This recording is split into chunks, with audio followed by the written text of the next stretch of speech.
Je suis auteur de BD et j'ai en particulier fait Tu mourras moins bête, qui est un chef-d'œuvre de vulgarisation, où je vulgarise de la science de manière un peu marrante. J'ai fait d'autres BD comme l'an dernier, Riche, pourquoi pas toi, et d'autres pour les plus jeunes. Apparemment. Non, oui, ça m'amuse. Je pense que je pourrais si on me donne le temps et si on me laisse dessiner, je pourrais être prof. Sans programme. Si je fais mon programme toute seule, oui. Ah non, auteur de BD, non, mais c'est juste que la science et la pédagogie, c'est une manière d'avoir des choses à raconter. Enfin, ça donne un contenu hyper intéressant, surtout en science où ça brasse tous les domaines, ça s'arrête jamais, il y a tout le temps des découvertes. Et je trouve ça juste frustrant de ne pas en parler, que les gens ignorent tout ce qui se fait. Non, c'est juste que dès le départ, j'aime la bio en fait. J'aime surtout la bio, mais j'en ai pas fait. J'ai fait de la BD et de manière naturelle, rien que pour moi, déjà, je racontais en BD ce que j'apprenais dans les magazines ou les bouquins. Et après, comme je lisais des trucs super intéressants, je me disais oh, c'est dommage qu'on n'en parle pas. Enfin, moi, ça me fascinait, donc j'expliquais aux gens, j'expliquais dans mes courriers quand j'écrivais à des copines, etc. Tu te rends compte. Mais bon, donc j'en ai fait un blog, je me suis défoulée sur le blog pour tester des choses. Mais au début, je ne pensais pas que ça pourrait intéresser, que ça pourrait marcher. C'était plus pour moi, pour évacuer des trucs. Parce qu'il faut que, quand je lis des infos scientifiques, je ne peux pas m'empêcher de raconter ça à mes amis, mais des fois, ils s'en foutent. Donc, ou on ne parle pas de médecine, toujours... entre le gigot et le dessert à table, ça se fait pas trop. Donc en BD, pour ceux qui veulent, je m'exprime. C'est surtout que j'ai plus d'affinité avec tout ce qui est médecine, biologie. Ça, je peux faire des notes toute seule, tandis que pour ce qui est de la physique, chimie, vraiment de la recherche expérimentale qui est vraiment très particulier. Là, il faut que je voie un chercheur parce que la documentation est moins accessible, parce que c'est moins évident à comprendre.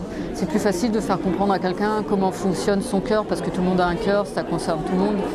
Mais expliquer à quelqu'un pourquoi les électrons tournent autour d'un truc, c'est plus compliqué. Donc j'ai plus d'affinité avec ce qui est de la bio. Mais ça n'empêche pas. Non, parce que sinon ça prendrait trop de temps. Quand je vais voir un chercheur, je sais que ça va me prendre plus de temps que quand je me documente toute seule, parce qu'il faut déjà que j'arrive à avoir un entretien avec lui. Je m'embête pendant une bonne journée. Ensuite, je dois dessiner avant d'oublier trop le rendez-vous. Et surtout, après, je lui soumets. Et lui, il prend du temps à répondre parce qu'il n'a pas que ça à faire. Et le temps qu'ils répondent et que des fois on refasse les corrections parce que des fois j'ai rien compris ou j'ai pas très bien exactement compris ce qu'il fallait, comme eux ils peuvent pas se permettre quand il y a leur nom de pas être exact. Là ça prend plus de temps. Donc la plupart du temps quand c'est moi qui me documente, je vais à la bibliothèque, je regarde par bibliographie. Mais si souvent c'est après coup qu'on me contacte en me disant mais vous avez fait un article sur ça, mais je suis le spécialiste de ça, vous auriez dû m'appeler. Donc après des fois je retourne les voir ou sinon par contact j'arrive à trouver des gens qui peuvent m'expliquer ce que je cherche en particulier. Ou des fois c'est par hasard. Ah oui, mais ils sont assez indulgents. Ça c'était un entomologiste, j'avais fait une note sur les insectes qu'on trouve sur les cadavres, donc sur les experts.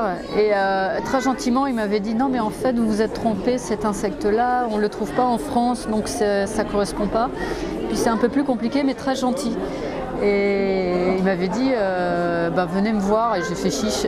Je suis allée le voir et c'est pour ça que dans le tome 1, il y a l'article que j'avais fait et après il y a sa visite au labo où on rectifie un truc où je m'étais un peu trompée dans l'article précédent.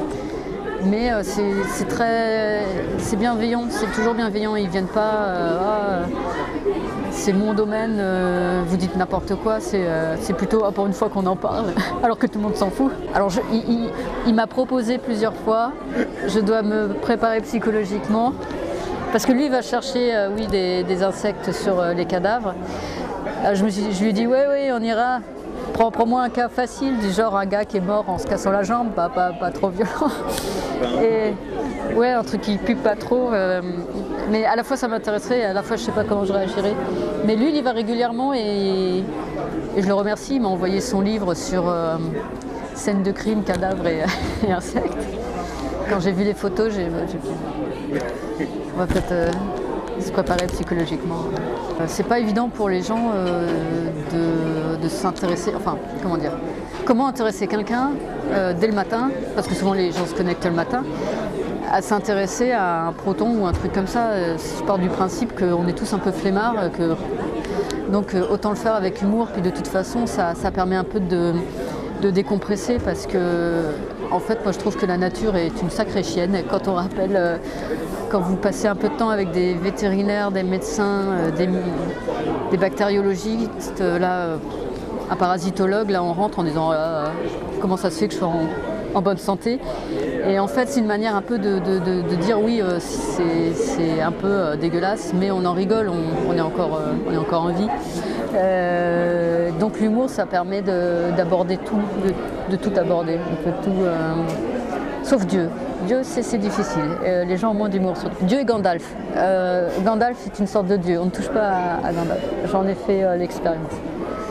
Donc on peut rire de tout, mais pas de Dieu, ni de Gandalf. Non, quand je vais voir un chercheur, je me mets en mode ouverture totale, c'est-à-dire que je prends tout ce qu'il me dit jusqu'à ce que je comprenne, même si c'est des mathématiques appliquées, je vais essayer de le faire parler de manière simple, de langage humain, ce qu'il fait. Mais si je ne comprends pas ce qu'il fait, je vais essayer de comprendre ne serait-ce que sa logique, l'organisation de sa vie comparée à la mienne, par exemple, le décalage. Mais sinon, je suis en mode, j'accepte tout, quoi. Oh, on met des fils dans la tête de macaque, ah ouais. Et c'est après coup que je me dis non, c'est un peu hard. Non, j'essaye vraiment de me mettre à quoi ça sert, pourquoi.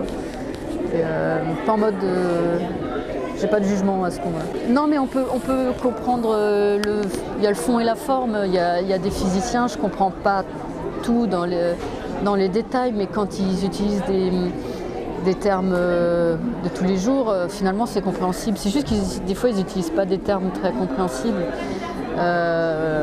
quand on n'entre pas dans la démonstration, mais des fois, non, des fois je comprends, mais c'est juste, je vois pas comment rire là-dessus. Alors attendez, c'est une histoire de particules et de physique quantique, parce que ces machins, ils peuvent être à la fois une chose et une autre. C'est comme si vous pouviez être à la fois mort et vivant. Voilà, hop. Et là, je vais avoir des mails qui me disent que c'est pas ça du tout.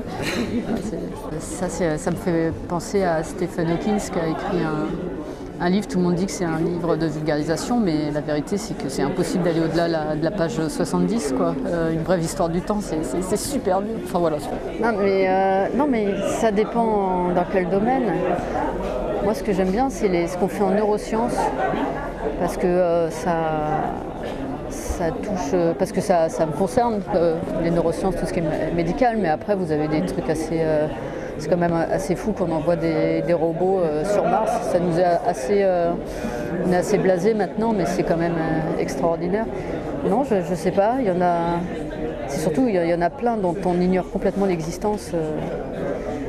J'aime bien l'éthologie en ce moment, ils font des tests assez intéressants. Mais je vais peut-être pas voir, quand il y a des tests sur les chiens, enfin comment fonctionne leur cerveau pour comprendre le nôtre aussi.